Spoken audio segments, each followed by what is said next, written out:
Hello and welcome to the Manic Noize podcast. This one I recorded a while ago, so it's using my old gear, so the sound quality isn't as good, but it's a really interesting chat. A really interesting chat with a mate of mine, Mark Winstanley. Mark is an electric vehicles specialist. He's the former vice chair of the Australian Electric Vehicles Association. He can build anything from an electric car to an electric bike, whatever you want. So we just got right into that topic, the future of electric automobiles in Australia, future of electric aviation, all that sort of shit. Really interesting chat. Ignore the sound quality. It's a lot of fun. So enjoy Mark Winstanley. Podcast initiation complete. Warning. This episode may cause brain damage. Manic Noize. All right, I'm here with Mark Winstanley, and Mark is an electrical engineer, specialist in electrical vehicles, and a guy I met, when did I meet you? Must have been 2 years ago now. Yeah, something like that, I think. Yep. And I came down looking for an electric bike and thought it was just some bloke selling his old bike, and then walked in and was like, Jesus Christ, what can't you build? Mm. So, I thought it's time for us to have a chat and let people know about your experience in this industry. You were formerly the vice chair of the Australian Electrical Vehicles Association. We'll have a chat about what that's about and some of the jobs you've done as far as your business and working at the university. How did you get involved in, obviously, did you start with a trade and then progress to study, or? Yeah, I think I started off normal and progressed to being a nerd right out the box. Mm-hmm. So when I was at school, I had a superb teacher who taught physics. I had a superb teacher who taught computers, which was a real modern invention at the time. The ZX81 had just come out. All right. I didn't even know what that is. So that's it's a superb computer that did everything it needed to with a couple of K of memory. All right. That wouldn't even make a dot on the screen now Windows has got involved. Because Windows has eliminated the need for a small amount of memory. Now you need the whole universe of memory to run Windows. Okay. Anyway, back to the story. So I started it off, great teacher in physics, Mr. Forden, great teacher in computers, Mr. Smith, and I had this feeling for logic, and it just progressed from there. So I just got into it. Then I got an apprenticeship. I did instrumentation and control in the apprenticeship, and downhill from there on. Nerd, complete nerd. Electrical, electronics, instrumentation. Just techie nerd. So how did you get into the electrical vehicles side of it? I'd always done when I finished my apprenticeship and I'd done some time with the company. I ended up doing. I dropped my pure trade and I went doing diagnostics on cars. And then it just rolled on from that. So I was doing diagnostics on cars. The next thing I was doing everything on cars, from mechanical all the way through, stripping engines, all the rest of it. Because people come up and say, I've been told there's something wrong with the engine, it's electronic. And it always turned out to be mechanical, back to mechanical. But I realised that the electronic world was looking at everything that's happening. And then I basically ended up doing, so I did cars there, and I came back over to Australia, and so I finished up the car business doing mobile repairs, and I started doing mechanical stuff here, and then I ended up at the uni by pure chance because my wife said, you can't take that job at the uni. And I was like, oh God, I'm going to go for the interview anyway, and they offered me a job 10 grand more doing prototyping and electronic repairs at the university. Yeah. And as well as that, I did the electric vehicles, electronics. So it was just because people would say to me, can you fix this? Yeah. I would say, yeah. Cool. Of course I can. It doesn't matter that it's got wheels on or it's a stationary object or whatever. If it's connected to electronics and electrical and all that, I can fix it. Mm-hmm. So when did you start? did you start off with the electric bikes as far as your side of it with Direct Technical Services and your business? No, I think I was teaching first. Okay. I was teaching, but I got disheartened because I expected everybody to want to logically think like me. Yeah. But that's all right if you've got enthusiasm, even if you can't do it. Mm-hmm. Yeah. But if you've not got enthusiasm for it and you can't do it, yeah, it's a complete nightmare for the teacher. Mm-hmm. It's a head fuck because they're just not listening. Mm. You know? I work at a high school. Yeah, I understand. Right. Fucking assholes. So, I mean, was it a case of, people would bring you an electric motorbike or an electric bike or something to fix, and then you thought, well, I can build this from the ground up? Yeah, I think what they came to me and said, I've got this fault on this piece of equipment. It wasn't necessarily a bike, but the bike that came up because I love bikes right from the start of being a kid. One of the first things I remember is my brother, who's deceased now, but my brother basically, I got on his bike, it was too big for me, I rolled down the road, and then it was his bike, so he pulled me off it and beat me up. Okay. That's a happy memory. It's a happy memory. But I love bikes. I've always been on bikes all my life. I've raced motorbikes, I've had chicks on bikes. Mm-hmm.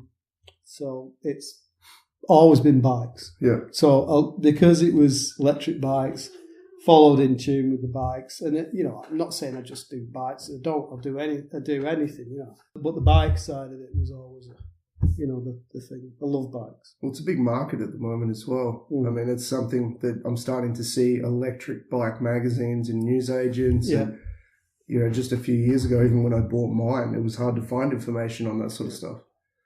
So, I mean, at this point now, you've got more bikes to work on and build than you've got time to do it. Yeah. How quickly has that changed from it? I mean, at the start, it was kind of a new market and... Well, because now I'm doing, I do batteries as well. So batteries is a big market now because all the old bikes are now getting, as you know, with your bike, the old bikes now are getting to the point where the 5-6 years old, the batteries want redoing. So I'm repacking batteries, and batteries for me now has become a big market as well as the electric bikes because I can legally do it too. Okay. So there's a difference. So you can do it and you can legally do it. Yeah. So, with legally doing it, I mean, there's obviously a lot more things. Yeah, you even if you could do it, if you burn somebody's house down, once you've done it, then that's not great. But if you could legally burn somebody's house down, you won't want anybody to come to any harm, but at least you knew that you'd done. You're technically capable to do it. You're doing all the right things. You covered all the bases. Yeah. Problems can still arise, but So in Australia, like if you've got a Tesla, yes, are there charging stations? So there's charging stations for Teslas, specifically for Teslas, but there's charging stations that Teslas and other vehicles can use as well. So there's Type 1, Type 2 charging stations, and there's also the GPO, the standard 15 amp GPO outlet. So it takes a long time to charge, but you can still do it.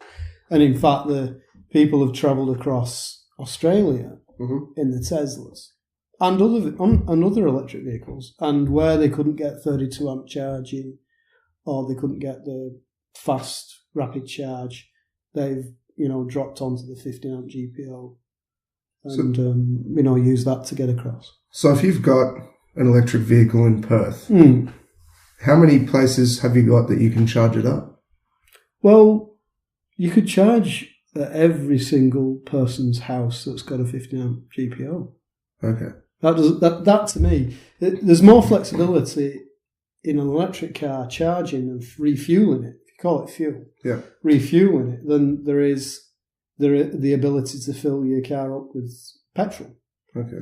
Because you can go anywhere and charge a car. Yeah. You can't go anywhere and put petrol in it. Yeah, true. And what sort of, the main vehicle that people talk about is the Tesla.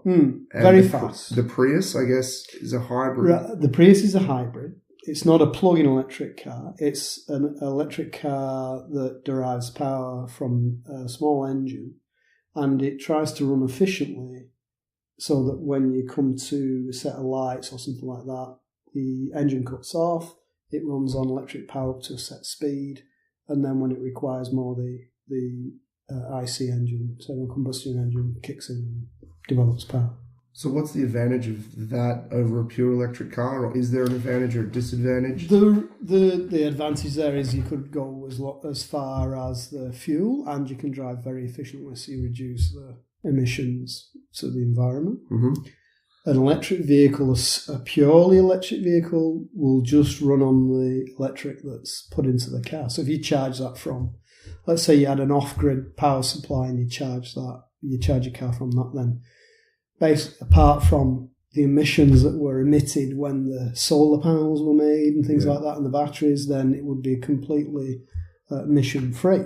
So, we don't all live in a perfect world, and I think the plug-in electric hybrid is probably the one that's, destined to be brought faster into production, because the plug-in gives you the ability to run on the battery if you don't cane it. Run the battery for as long as you can, and that will probably cover most people's journeys in Perth. Mm-hmm. And then, should they want to either flog the foot down, or they want to go on a longer drive, then they've got the internal combustion engine with it as well. So that's a plug-in electric hybrid. Mm-hmm. But soon enough, battery energy density has already moved forward, and it will move forward further. I mean, you've already sampled the next generation of batteries, which I use now, which is lithium polymer. Mm-hmm. It's 25% more energy dense than the lithium ion that's in the Tesla. Yeah, but it has to be managed in a good way. And hopefully I put all the good management in your pack. Well, I found it really good. I mean, it's leaps and bounds. I mean, obviously, my missus has got the shitty lead acid battery. Yeah. And I've gone from, was it lithium ion to lithium polymer? Yeah. And just as far as efficiency with that, and I've still got a cheap hub on my bike. It's not exactly a flash setup, but what I'm getting out of it, just in the difference in changing the battery, is crazy. Yeah. It's a huge difference.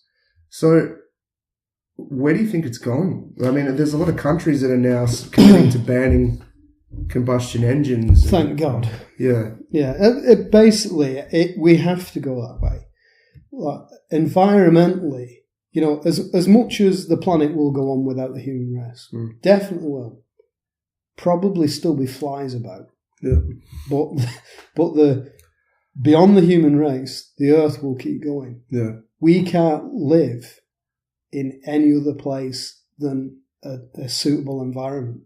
Yeah. So the air we breathe and all the rest of it is crucial. And that's what is getting missed, I think, by the whole global warming thing. I think you have to come back to, where can you live? If you don't live in a bubble, you won't need a car. Yeah. But if you don't live in the bubble, then you need an environment to live in. So where is it going to be? And unfortunately, at the moment, we only know of one.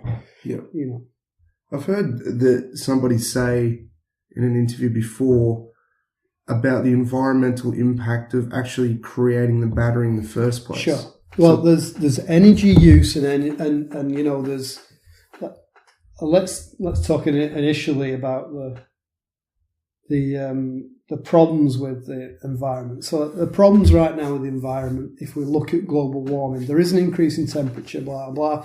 No matter whatever anybody says, the facts are out there. Yeah. The CO2 emissions aren't just it. As we progress further, methane will be the key, because more methane will get released as the temperature gets warmer. Yeah. So, but at the minute, whenever you make anything, there's a committed amount of emissions go into the atmosphere because you're making something. Yeah.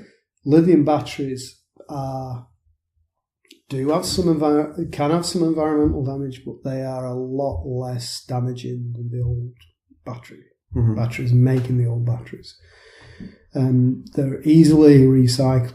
can put them through a recycle stream.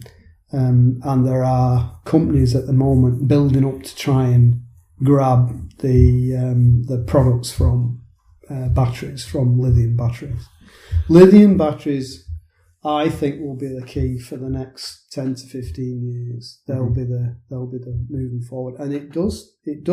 No matter what you do, if you drink a bottle of beer like we're doing, you are emitting carbon no matter what. Because there's the glass, there's the labels, there's the transport. Making the whole product is everything you do, no matter what you do. Yeah. Well, I mean, with a general combustion engine, it might have less environmental impact in creating it, but every time you drive it, you're undoing. Yeah. I mean, I've heard that argument about, the lithium batteries cause so much damage in the creation, but you can't. I just don't understand how driving a normal combustion engine for 20 years until you pass it on and then the next person has it and then it eventually dies 20 years later. Surely the environmental impact there is far greater. It's just got to be. I reckon I would probably be one of the best internal combustion drivers these days because I don't do any servicing. Okay. I just wait for it to just quit. Yeah. And the Ford quit pretty quick. And let's face it, if you keep doing oil changes, an oil and filter change, an air filter change, it's continuously using up resources, and all those resources have to be made. The battery, you've got one battery, one charge plug it in, just keep recharging. You'll notice this. Could you imagine if you'd have had your bike with a little, let's just say a little 50cc or 30cc, whatever, internal combustion engine, how much fuel you would have put in your bike, oil, and all the rest of it, which you've not done. You've just charged it up. You just plugged it in and charged it up. There's a need and necessity as we feel to have things. Yeah. And one of the biggest things that we all have, I reckon, is a mobile phone. Yeah. In the mobile phone is a lithium battery. Yeah, exactly. You sleep with it, blah, all the rest of it, you plug it in. People have got used to charging it. People will get used to charging cars and they will forget about filling them with fuel. The thing I found interesting is I heard the argument that they'll be more dangerous because you can't hear them. Well, why not just look before you walk on the fucking road? I basically have started, I teach my children, look both ways before you cross the road, but remember, we're going to have electric cars and you're not going to hear them. So stop, look and listen won't apply anymore. You're going to have to stop, really look. Yeah. Don't bother about listening across the road. Yeah, exactly. So I've never actually heard an electric car operate aside from online. Yeah. I mean, as far as acceleration, all that sort of thing, how does it compare to your general run-of-the-mill? Yeah, well, an IC engine. When you rev a car, you rev the engine to a point where it produces power. If that power is the same or more than the stall, then it will drive forward. Yeah. Okay. So, but you have to get the mechanical device into that area where it's going to produce the power. So you've got to, increase the revs. Sounds crazy the way I'm explaining it, but so that means that engine always has to be running. You can't make an engine drive if it's not running. Okay? Yeah. So with a motor, you don't have to have it running. So the answer to the first bit of the question was, what's it sound like when you drive an electric car? Is, well, if you stopped, it doesn't sound like anything. It just sounds like stopped. There's no noise. There's nothing happening. Nothing's happening. It doesn't need to. You can freewheel the motor. If you've got a gearbox, you can freewheel it to run your aircon, say. But you just don't need it because the whole space in the front of your legs where you've got an IC engine running is warm. When you've got an electric motor, the motor gets warm. I agree with that, but you can. I've got mine direct drive my aircon from the back of the motor, And all that happens is, when I'm running, if I want aircon, I press the button, the aircon comes out. But when I come to a standstill, I don't need all that aircon because I've not got a massive metal piece at the front that's heating up continuously. It's like having a fireplace. Yeah, right at your legs. Feet, stoking your legs off. Yeah. So, so it sounds like, at 0 it sounds like nothing. Mm-hmm. When you accelerate it sounds brilliant. Because you're accelerating without this thing going, you're not doing that anymore. Yeah. You know, we've done all that. Mm-hmm. We've moved forward. It just sounds like, that's it. I love that idea because I in Queensland we call them bevvins, the dickheads that have got a 1997 Holden that they earn 25 grand a year, but they spend 45 grand a year on their dicky car. Cool. And those people give me the shits, and I can't wait for cars that I don't have to listen to. Yeah, well, listening. I mean, I used to think V8 sounded great, and they do. Let's face it. But and the smoothest engine running is a straight 6. Mm-hmm. You know, you can make all of them sound really nice if you want to. But you know, how about a car that goes somewhere that when you've turned it off, the noise off, it's still capable of pushing you back in the seat. I mean, the electric cars, the Tesla is the fastest production car available, but that's not as fast as it can go. That's what they've put it so your granny can drive it every day. Your hoon can stick his foot down and drive it every day. Mm-hmm. To take an IC engine and make it twice as powerful, you would need to basically strip it down, blueprint it, run it on alcohol, make it absolutely dog's bollocks of an engine that would be very fragile. Mm-hmm. With an electric motor, all you do is just put a different controller on it. So you get the same, as long as you monitor the heat on the motor, you can double the power, you can treble the power, you can 5 times the power, you can 10 times the power. As long as everything else can mechanically stand up to it and you monitor the heat, you can do it. And you've got the available power from the pack, it'll do it. So you've got this ability to go from a standard car to something that's almost pulling the front wheels off the deck. Yeah. Right? With not much modification. Probably put thicker wires in. Thicker cabling. Yeah. And it'll do it. Has the legislation caught up to that? No, I don't think it'll go beyond legislation for a time, and then we'll just have autonomous cars then. Okay. So basically you'll have just be no driver, every car will talk to each other, no more crashes. Blind people can order a car that comes up and they don't have to put up with a taxi driver. Yeah. You know, the world basically is about to change, and it's changing much faster than I thought it would change. Mm. So I think I like to say 2025, I think you'll already be seeing the first, if not fleets of autonomous. And think by 2030, it'll all be electric, pretty much all autonomous vehicles. I've actually seen one of the test vehicles, and it's like a tiny bus just driving around an autonomous vehicle in Perth. Yeah, and I thought, shit, we're there already. Yeah, it's we've got the power in the computer. So let's zip back to ZX81. Mm-hmm. ZX81 was 2K or 4K, and then it became 4K, something like that. So, and I programmed first, sat at home doing machine code on a 16K machine. 16K. So 16,000 bit. Yeah. Is that right? Yeah. So that's most computers now have like a 4 gig of RAM. Yeah. This was 16K. Jesus. So it's just unreal how far we've moved, and that's what's making the autonomous vehicle possible, because the size of memory and the speed of the operating speeds are huge. Yeah.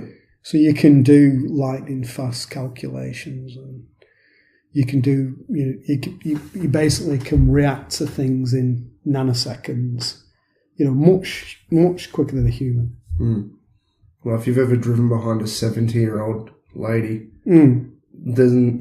Yeah. The reaction speed is they don't realise that they're about to get hit until they've pulled in their driveway. Yeah, I'm going go. It's green. That means go. I'm already talking about it, and we've not gone over the white line yet. Yeah. That does my head in. It's funny that my initial thought to driverless cars was, oh shit, that's terrifying. But you've only got to drive on the road for a day. Yeah, sorry to interrupt, but my thoughts are, I've got a family and I'm scared to death of my young son because he's going to be the first one who'll be driving. I'm scared to death of him going out driving, and I think although I could take him down the track and teach him how to drive and all that, I'd like it so he actually never has to drive. If it's got to that point where it's autonomous and I can just buy him his first autonomous car, put him in it, it's got airbags all around and it's safe, I think, well, brilliant. The problem is you don't have to. It's not him you've got to worry about. No, it is. It's everybody else's car needs to be the same.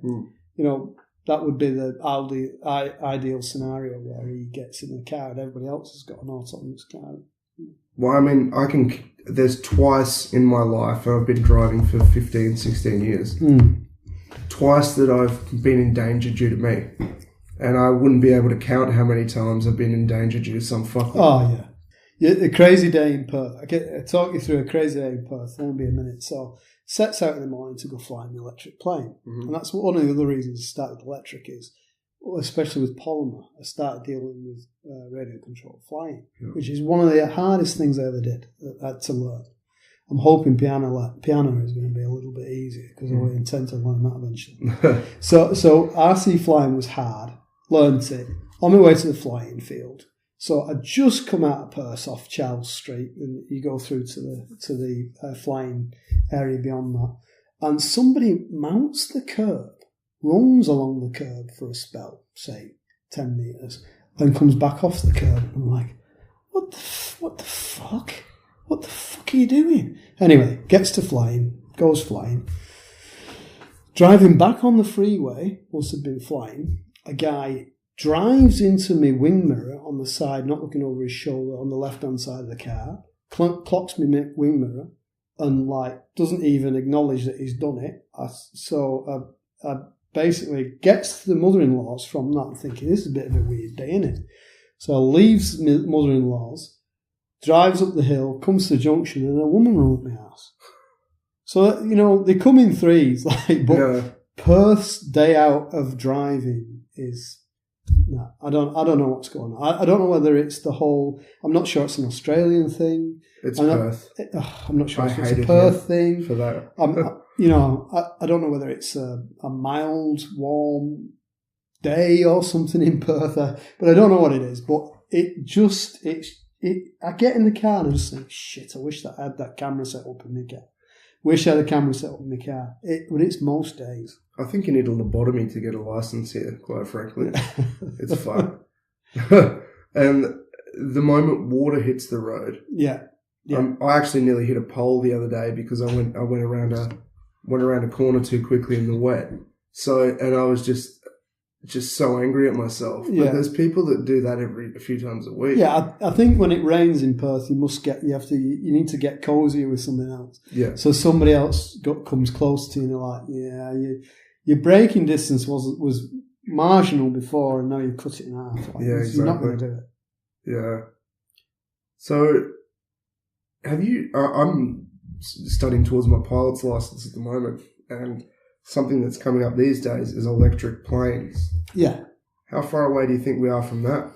Well, energy density has moved forward with... So I just got to explain for a second to give you a bit of a concept. So the energy density of lithium ion and lithium cobalt LiPo,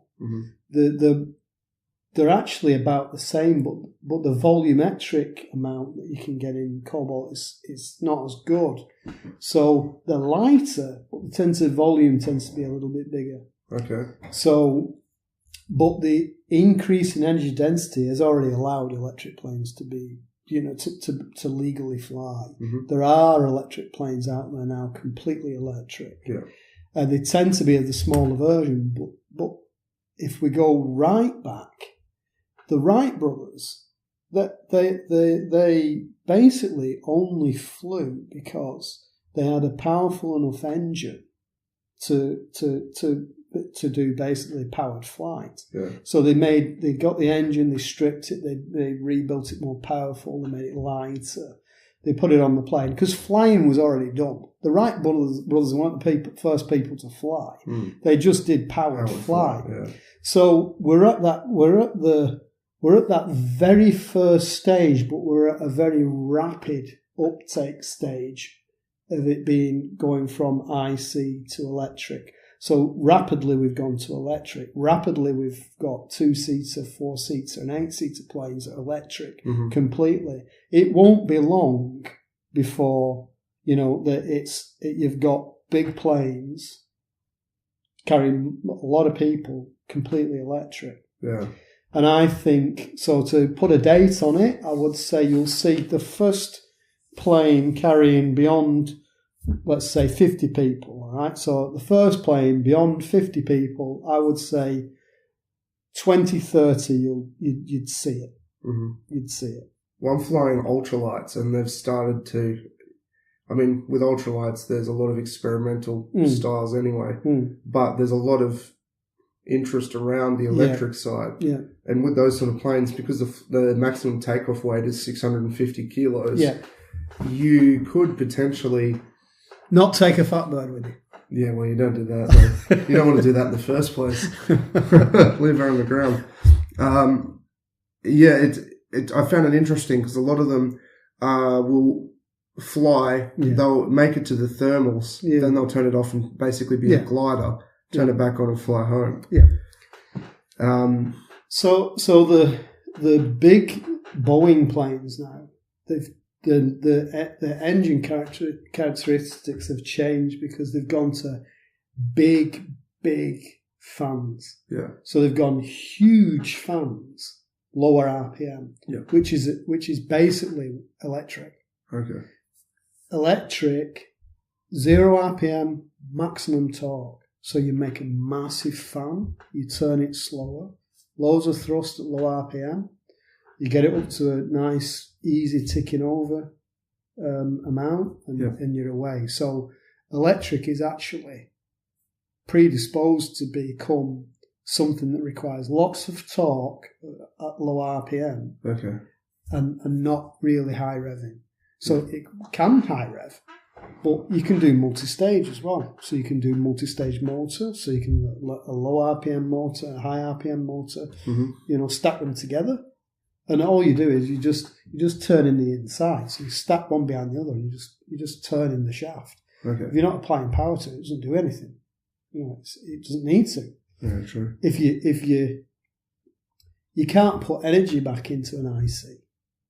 If you start slowing, decelerating on an IC, the RPM goes up, and then you're trying to slow down with it. Whereas with electric, you can sap all that energy back in. So when you're windmilling an engine, when you're slowing down in the air, you can be windmilling and putting energy back into the pack. Okay.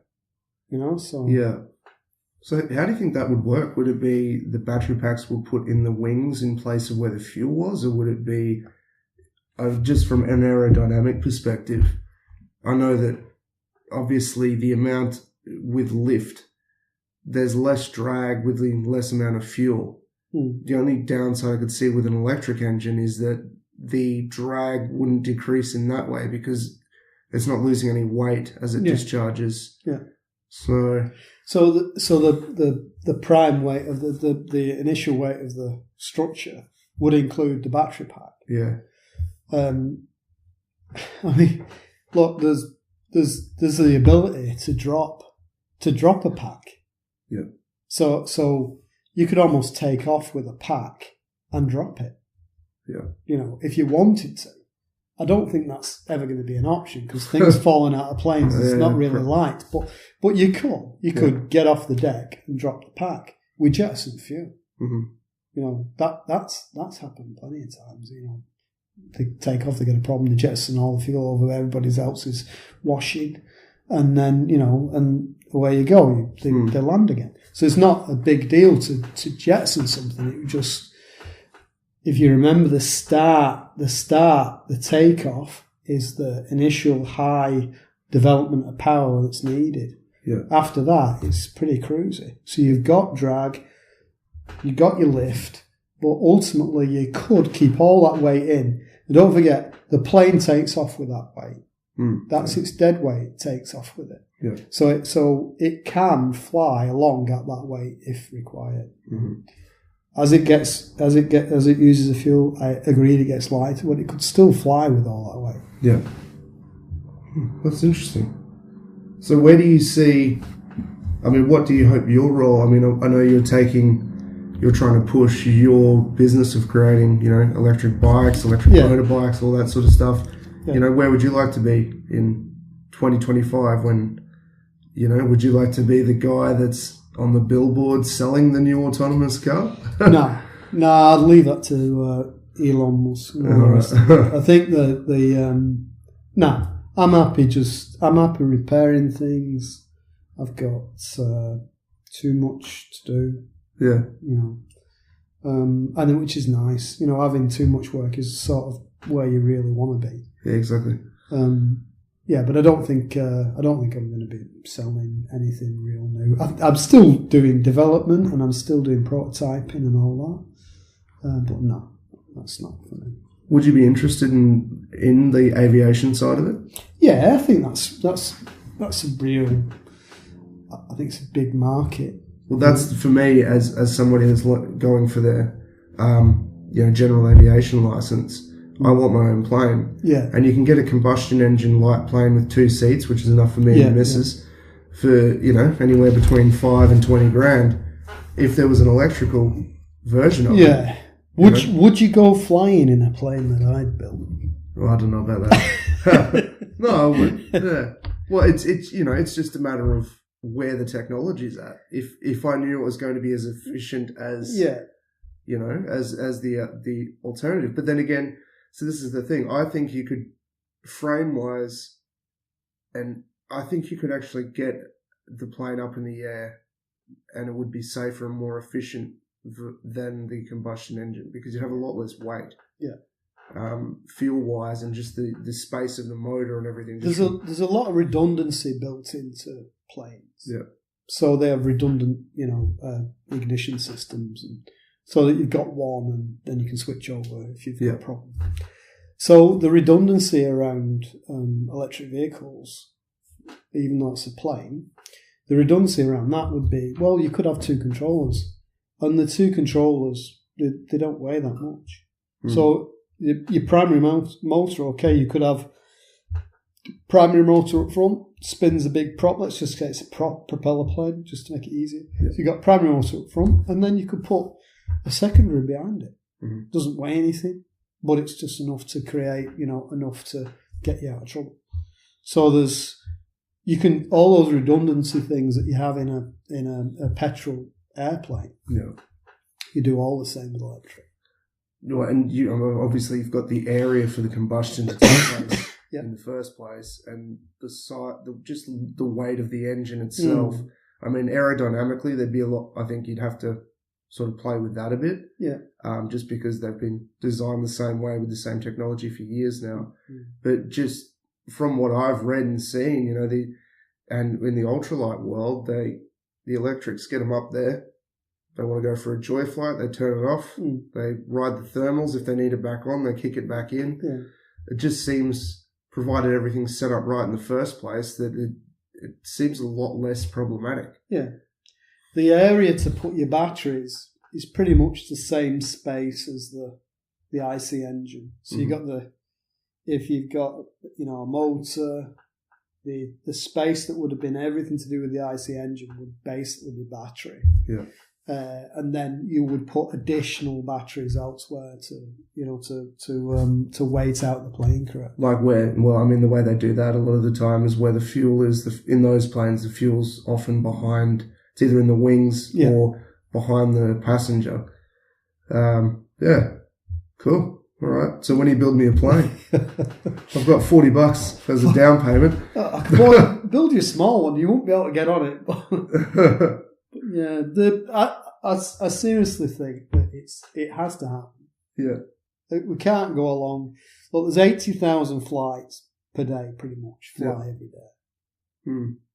The amount of fuel and the amount of environmental stuff it kicks out, it's just huge. Well, let's hope that's the way it keeps going. Anyway, man, I've got a segment I like to call Cunty Questions. Oh, okay. Cunty Questions.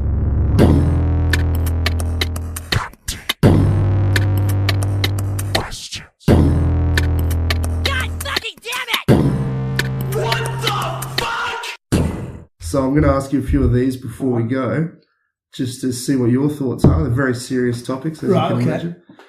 Do you think an ability to see farts would help a person? Might help the blind. Oh, well, no, the blind can't see them anyway. Oh, well, it would help the blind. Yeah, I'm with you. They'd be very appreciative of that. But could they be colour-coded? I think that's actually a very good point. Yes. I think it's like a green or a red for a hazardous one. And, if it's just a marginally sweet female fart. Then, like a pink. I think that'd be good. But then if you went to visit the oldies in an old people's home, it'd just be like a firewall. You couldn't open the door. Just like a firewall of different colours going down the corridor. I think we'd see a lot more Hazchem suits. All right, I'll do one more. The best way to break up with someone: take her to dinner and leave without notice and move everything out of the house before she gets home. Replace her birth control with testosterone and break up with her because of her beard. Or an unfortunate car fire. Oh, this is a multiple choice. Yeah. So there are three options. So just go. As long as it's an electric car fire. No, there can be combustion. Yeah, combustion engine car fire, I think. Yeah, all right. That would do. Are you convinced that you could get away with it without the police knocking on your door? No, I wouldn't care about it. If I got to that level, I wouldn't care. Yeah, I don't know. I kind of like the idea of just, I'll just go into the bathroom and pretending like you're having a great time at dinner and leaving, and then you've got a good half an hour or an hour to get all your shit out of the house. But I mean, when I think about some of the exes I've had, the car fire is definitely the most appealing. I think car fire. I'll go with the car fire. Don't worry, because when you're out the room, they're all talking about you anyway. Yeah, exactly. All right, thanks very much, Mark. It's been good talking to you, man. I've really enjoyed it, and I'm sure everybody listening will enjoy it too. Cool. So, so Mark's business is called Direct Technical Services. If you're in Australia and Western Australia specifically, I nearly said Pacifically, hit him up, and he can help with anything with a motor. Cool. And power and all of that shit. So thank you very much. Cheers, mate. Cheers. Hypermanic Noize.